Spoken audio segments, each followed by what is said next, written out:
اس کی قیمت تم کو خود پتہ چل جائے گی. اس وقت تم جتنا پاؤ گے سونا، جتنی قیمت میں بیچنا چاہو گے تم بیچ سکتے ہو، کیونکہ تمہیں خود معلوم ہے اس کے بارے میں. تو اس نے جا کے امی سے بتایا، تو نے کہا بیٹا جا کے کام سیکھو.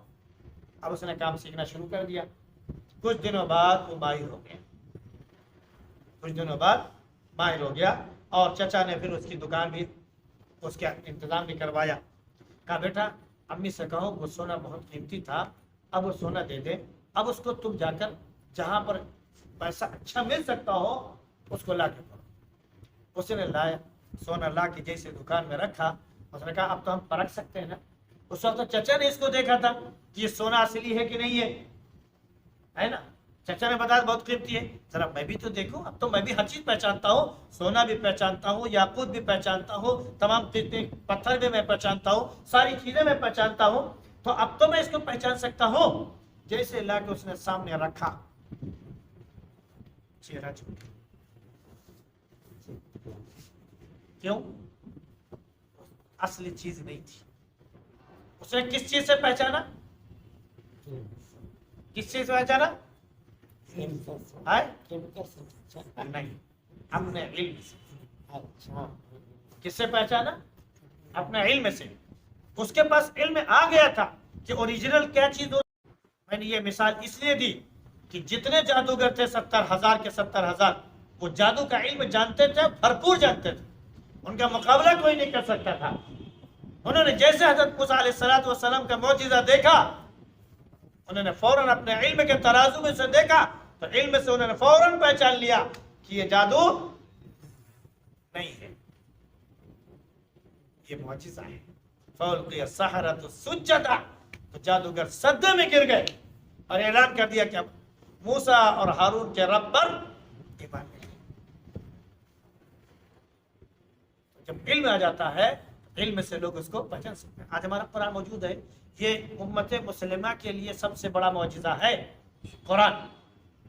آج بڑے بڑے سائنٹسٹ قرآن پڑھتے ہیں، قرآن کی آیتیں پڑھتے ہیں، اس پر غور کرتے ہیں، اس کے بعد اپنے علم کی وجہ سے کہتے ہیں کہ یہ دنیا کا کلام، یہ کسی انسان کا کلام نہیں ہے. اگر یہ کسی انسان کا کلام ہوتا تو اب تک ہم اس کو تبدیل کر چکے، لیکن ہم اپنے علم کی بنا پر کہہ رہے ہیں کہ یہ انسان کا کلام نہیں ہے. پھر وہی لگ کے بات آتے ہیں. فرعون کی لاش کو دیکھ کر 3,500 سال بعد دنیا کا سب سے بڑا ڈاکٹر جو اس فن کا ماہر تھا پیرس کا، وہ ایمان لے آتا ہے. قرآن کی آیت یخرج منہما اللؤلؤ والمرجان پڑھ کر کہ ان دونوں سمندر جو اللہ رب العزت نے ایک ساتھ ملائے ہیں، ایک کا پانی میٹھا، ایک کا پانی کھارا، ایک کا پانی کا کلر الگ، ایک کا پانی کا کلر الگ. اس کے بعد انہوں نے کہا کہ اس میں سے کیا چیز لؤلؤ اور مرجان نکلتے ہیں. سمندر گہرا ہے، اللہ کے نبی صلی اللہ علیہ وسلم نے سمندر کا سفر نہیں کیا، سمندر میں ڈبکی نہیں لگائی. اور اسی کے اندر سے یخرج منہما اللؤلؤ والمرجان، یہ لؤلؤ اور مرجان جو قیمتی پتھر ہیں، جو زیورات کے طور پر استعمال کیے جاتے ہیں، جواہرات کے طور پر استعمال کیے جاتے ہیں، اس میں سے نکلتے ہیں. آج کے ماہرین نے کہا کہ یہ قرآن 1,500 سال پہلے بنایا، اتارا گیا. 1,500 سال پہلے جس کے اوپر اتارا گیا اس نے سمندر کا سفر نہیں کیا. سمندر کے کنارے کنارے کیا ہوگا، سمندر کے اندر سفر نہیں کیا، سمندر کے تہوں میں وہ نہیں گیا. اور وہ یہ کہہ رہا ہے 1,500 سال پہلے کہ اس کے اندر سے یہ قیمتی موتیاں نکلتی ہے، اور آج 1,500 سال بعد ہم لوگ اس کے اندر وہ موتیاں نکال رہے ہیں. کہ یہ کلام انسان کا نہیں ہے، یہ اس کا کلام ہے جس نے اس کے اندر موتیاں. قرآن ہمارے لیے سب سے بڑا معجزہ ہے. مسلمانوں اس پر یقین کر لو اور اس بات کو مان لو، یقینی طور پر تمہاری زندگیاں اللہ سب کو توفیق دے. سبحان اللہ بحمدہ، سبحانک اللہم وبحمدک، ونشہد ان لا الہ الا انت نستغفرک.